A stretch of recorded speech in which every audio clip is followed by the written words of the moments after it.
Alors, ce qu'il faut savoir, je ne l'ai pas dit tout à l'heure, mais je le précise, c'est que le gouvernement est intervenu auprès du secrétariat de la Cour européenne des droits de l'homme pour demander la suspension des dispositions de la Convention dans les périodes d'état d'urgence. Oui, mais alors, si je peux me permettre, il y a cet article 15 qui permet oui, l'article 15. Cette suspension de la Convention européenne des droits de l'homme, mais ça ne permet pas pour autant de perpétrer des traitements inhumains ou dégradants. On est d'accord. Alors pourquoi je vous disais ça? Je ne me souviens plus de la question que vous m'avez posée. Oui, sur l'action en matière... Alors écoutez, moi j'ai une expérience d'avocat de droit social. Je dois dire d'ailleurs qu'au titre de cette expérience-là, j'ai récupéré souvent les gens qui étaient en situation de déficit de solidarité de leurs organisations syndicales. Parce que quand ils viennent voir un avocat de droit social, c'est souvent parce qu'il y a eu des manques ou des échecs ou des limites ou des faiblesses au niveau de l'organisation. L'avocat de droit social étant, je dirais, le dernier échelon qui va aller plaider en justice. Bon, moi, j'ai surtout géré des victimes de l'état d'urgence, c'est-à-dire des gens assignés à résidence ou des gens qui avaient subi des dégâts au niveau de leur appartement parce qu'on a tout cassé pendant une perquisition administrative et que l'État ne veut pas rembourser. Au-delà, moi, il me semble aujourd'hui, les dispositifs existants de bataille juridique, c'est essentiellement la Ligue des droits de l'homme sur l'ensemble des discriminations et d'atteintes aux droits. On a le comité contre l'islamophobie en France qui se bagarre sur les questions qui touchent à l'islamophobie. Bon, on a aussi des associations noires qui œuvrent dans ce domaine, comme le CRAN. Bon, il y a un certain nombre de dispositifs. Alors après, les actions en matière, sur le plan international, au niveau de la Cour européenne des droits de l'homme, bon, elles sont utiles, mais elles sont très longues. Elles sont très longues. C'est une satisfaction, je dirais, quand 5 ans après, on sait que telle violation ou telle agression a été reconnue par la Cour européenne comme attentatoire aux droits de l'homme. Je dirais que c'est une victoire qui est effectivement une victoire morale, symbolique, mais qui souvent, sur un plan pratique, est de peu d'effet. Mais enfin, je pense que c'est vrai qu'on doit beaucoup à la Cour européenne des droits de l'homme. C'est elle qui a imposé, par exemple, la présence de l'avocat pendant la garde à vue, puisque jusque-là, ça a été refusé par la France. Il a fallu que la Turquie soit condamnée. De toute façon, les deux pays qui sont le plus condamnés devant la CEDH, c'est la France et la Turquie. Et donc, on a une partie effectivement du droit qui a pu progresser grâce à nos condamnations devant la Cour européenne des droits de l'homme. Donc effectivement, ces actions sont utiles sur un plan politique, mais souvent pour la victime proprement dite, c'est plus souvent une victoire morale. Mais bon, les associations ont raison d'agir, oui. Et puis continuer, si vous voulez être avocate en matière de droits de l'homme, vous verrez qu'il n'y a pas beaucoup de monde sur Orléans dans ce domaine. Donc, moi, j'ai arrêté mon activité en décembre 2015, mais il y a de la place. Je veux dire que les avocats, on dit qu'il y en a de trop, mais les avocats qui défendent les salariés ou qui défendent les droits de l'homme ou qui défendent les victimes de discrimination, ça ne se bouscule pas à Orléans. En fait... Pour moi, Nuit debout, c'est exactement comme le reste. C'est-à-dire que, effectivement, je suis allée 3 fois à Nuit debout Paris, et puis j'ai dû faire Nuit debout Saint-Denis et d'autres. Mais pour moi, c'est comme si c'était une organisation syndicale qui se réunissait. Il n'y avait pas Nuit debout, en tout cas en Île-de-France, mais bon, je suppose que c'était partout pareil, de place pour nos questions. Il n'y avait pas de place pour nos questions. On a dû faire les mêmes débats, c'est-à-dire qu'à la commission féministe, on a dû parler du féminisme blanc et de pourquoi il faut laisser les femmes porter le voile si elles veulent porter le voile. À la commission éducation, on a dû rappeler qu'il y avait une ségrégation raciale au sein de l'éducation nationale, etc., etc. Mais on ne va pas aller dans...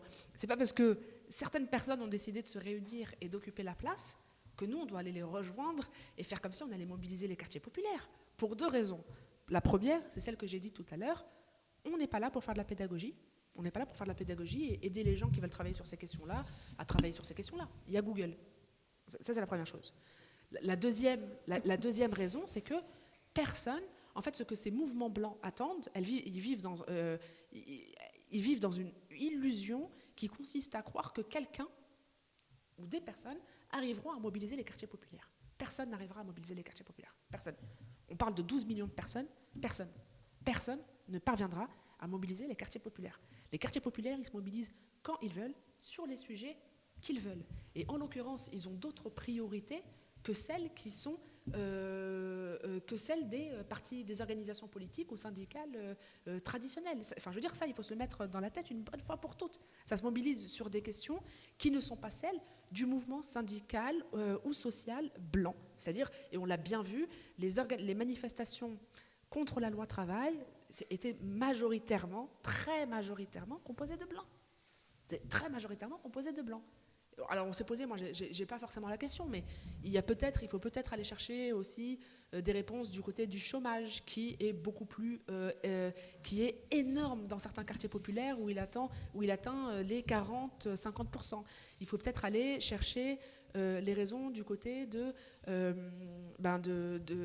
fait que les gens ils sont occupés à trouver de quoi manger, à s'occuper de leurs enfants, à s'occuper des réalités concrètes très matérielles du quotidien, etc.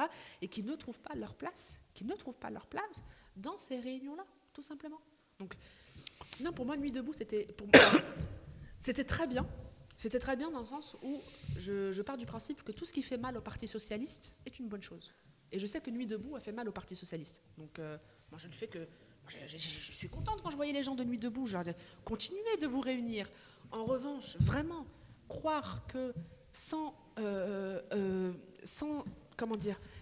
impliquer, sans introduire de manière vraiment profonde les questions qui nous touchent, on pouvait venir sans ça, ce n'est pas possible. Et croire que ça allait se colorer d'un coup, parce que c'est ça qui était attendu en vrai, ce n'est pas possible. C'est pas possible. Je lance juste une piste de réflexion sur la question syndicale, parce que c'est vrai que nous avons tendance à être attachés à la défense statutaire du travail, et le mouvement sur la loi travail en est un exemple. Bon, ce qu'on observe, c'est qu'on a, y compris chez les jeunes issus des quartiers populaires qui ont un niveau d'éducation et de diplôme relativement élevé, ils ont beaucoup de mal à trouver du boulot parce qu'ils subissent les mêmes discriminations. Or, on voit des situations... Moi, j'ai vu, par exemple, beaucoup de jeunes avocats qui sont investis là-dedans, qui sont des avocats issus de l'immigration. On les voit aussi investir des secteurs comme l'économie numérique. Enfin, il y a l'ubérisation, il y avait beaucoup de chauffeurs de taxi qui venaient des quartiers populaires. On les voit dans les start-up, et puis on en voit pas mal qui vont en Angleterre, qui est un système bien plus libéral que le nôtre sur le plan du marché du travail, mais où ils trouvent du boulot. Ce qui fait que, par exemple, par rapport à ces questions de l'économie numérique, on n'a pas nécessairement le même rapport entre le salariat classique qui est légitimement attaché à la défense de ses droits et ses statuts, et les situations des mères de jeunes diplômés, etc., qui vont dans des secteurs qui sont certes précarisés, mais où ils trouvent des débouchés. Et je crois qu'il y a sans doute dans ce domaine-là un malentendu, conscient ou pas, entre les organisations syndicales et ces jeunes-là. Je ne sais pas ce que vous en pensez. Ouais, je parlais, juste pardon, je ne sais plus avec quelle organisation on parlait de... Ils voulaient lancer une campagne contre Uber, en disant il faut impliquer les gens des quartiers populaires dans cette campagne. J'ai rigolé, j'aurais dit mais en fait vous savez c'est qui conduit Uber? Ils disaient ouais non mais c'est pas ça la question, il faut lancer un truc contre le capitalisme, l'ubérisation de la société, etc. Je dis ouais c'est hyper marrant. Donc en fait vous voulez venir faire les quartiers populaires dans lesquels il y a plein de mecs qui se sont mis au travail grâce à Uber, et les inviter à des réunions pour leur dire il faut lutter contre l'ubérisation de la société. Ils me disent oui mais c'est mal, nanana, ils profitent d'eux et tout. Je leur dis mais sur le constat, je suis d'accord avec vous, il n'y a pas de problème, on peut parler de l'ubérisation de la société, on peut parler de leurs conditions de travail, on peut parler du salariat jetable, etc. Mais c'est ça votre point d'approche, c'est vous voulez leur dire en fait vous voulez des mecs de quartier pour lutter contre le travail qu'ils ont trouvé. C'est un peu chelou comme concept. Et ça, on le retrouve dans plein de trucs, en fait. À chaque fois, en fait, c'est la même chose. Et c'est-à-dire que, moi, je veux bien, la théorie politique et les convictions politiques, c'est génial. Dans la pratique, la réalité, c'est dans la pratique, c'est un peu plus compliqué que ça. Et généralement, les organisations politiques et syndicales ne sont pas prêtes à ces ajustements qui changeraient tout. Autre exemple, très marrant, une organisation qui me dit « Ouais, on veut en fait, on a fait des réunions sur le TAFTA et le TITP, et il n'y a que des blancs dans la salle. » Je dis « Ah ouais, bon, pas étonnant, quoi, c'est pas un truc qui... etc. » Il me dit « Ouais, on veut des musulmans. » Je dis « Ah ouais, vous voulez des musulmans ?» Il me dit « Ouais, on veut des musulmans. » Il me dit « Franchement, ce serait bien. Moi, j'imagine une salle avec, j'aimerais bien qu'il y ait des femmes voilées, des noirs, des arabes. Vraiment, voilà, c'est les musulmans qui sont en première cible en ce moment. Donc, voilà, on veut organiser une grande réunion avec plein de musulmans. » Je dis « Ok, j'ai une solution pour toi. » Il dit « Ah ouais, c'est quoi ?» Je dis « Invite Tariq Ramadan. Invite Tariq Ramadan. Tu invites Tariq Ramadan qui parle sur le TAFTA. Je suis sûr que ça l'intéressera. Je te jure, tu blindes la salle. C'est sûr et certain, tu blindes la salle. » Il dit « Ah ouais, non, mais non, on va pas aller jusque-là. » Je lui dis « Tu me demandes une solution pour dans 1 mois. Tu veux des musulmans dans la salle, bah, invite quelqu'un dans lequel voilà, ils se reconnaissent, dont ils apprécient les propos, etc. Et je suis sûre qu'en plus, voilà, c'est son positionnement. Je suis sûre qu'il fera une soirée sur contre le TAFTA, qu'il expliquera les trucs et tout. Je te jure que tu blindes la salle. Alors là, tu fais carton plein. » Il dit « Ouais, je vais en parler à mes chefs, parce que quand même et tout. » Je dis « Mes frères, tu peux pas avoir les beurres sans le... Enfin, tu vois, l'argent du beurre, les beurres, la beurrière, c'est pas possible en fait. Tu me dis une solution, tu veux une solution pour dans 1 momois, je te dis le seul truc, tu invites Tariq Ramadan, tu vois. Et bref, c'est compliqué, mais parce que... Et ça renvoie à tous les questionnements qu'on a depuis tout à l'heure. Inviter Tariq Ramadan, mais il me dit « Mais tu te rends compte, je vais dire ça en réunion, ça va soulever pendant 2 ans, on va en discuter, etc. etc. » Je lui dis « Mais c'est quelle idée alors? Pourquoi tu veux des musulmans dans la salle si t'es pas prêt? Vous n'êtes pas prêt. Vous n'êtes pas prêt. Vous n'êtes pas prêt à prendre en compte, c'est caricatural hein, évidemment, etc. Mais vous n'êtes pas prêt à prendre en compte nos priorités. Vous n'êtes pas prêt à travailler avec les gens avec lesquels les populations que vous recherchez veulent travailler. Et vous n'êtes pas prêt à nous faire de la place en fait. Vous n'êtes pas prêt. Et donc Nuit debout n'était pas prêt non plus. Après, ce qui a changé, ce qui était très intéressant avec Frédéric Lordon, c'est qu'il avait fait une première réunion, il avait fait une première intervention qui était vraiment pas mal, mais où il avait centré capitalisme. Il avait centré discours anticapitaliste, etc. Et puis il a lu, de ce qu'on a compris, il a lu pas mal d'interventions de militants antiracistes qui lui disaient « Mais Lordon, il est marrant, il veut faire la convergence à Nuit debout, mais il n'est même pas capable de parler des racismes d'État. » Donc on suppose qu'il a entendu ça, puisque 1 semaine après, il fait une superbe intervention où il dit « Il y a 2 problèmes aujourd'hui en France, le capitalisme et le racisme d'État. » Ça ne tombe pas dans l'oreille de sourd. C'est-à-dire que ça, c'est entendu, on en prend note, et ça permet de... pas de créer tout de suite les conditions de la convergence, mais en tout cas, c'est un pas qui est nécessaire. Et c'est de ça dont on parle, c'est qu'il faut développer, c'est pas là, mais il ne faut pas attendre une mobilisation révolutionnaire des quartiers et des populations qui se sont fait avoir tous les jours ces 30 dernières années. Ce n'est pas possible. Je précisais que quand Tariq Ramadan est venu à Orléans, les 4 sections du Parti socialiste ont voté une motion pour demander au maire d'Orléans d'interdire sa venue.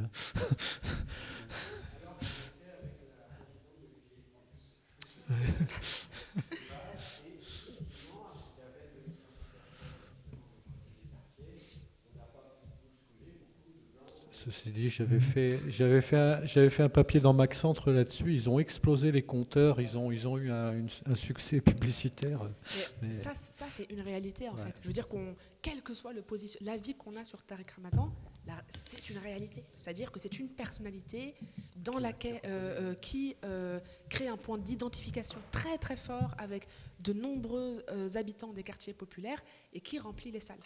Et en plus, il a un positionnement assez clair, sur les trucs comme ça, TAFTA, TITP et tout, le justice climatique et tout, je suis sûre que c'est des trucs qui pourraient l'intéresser, etc.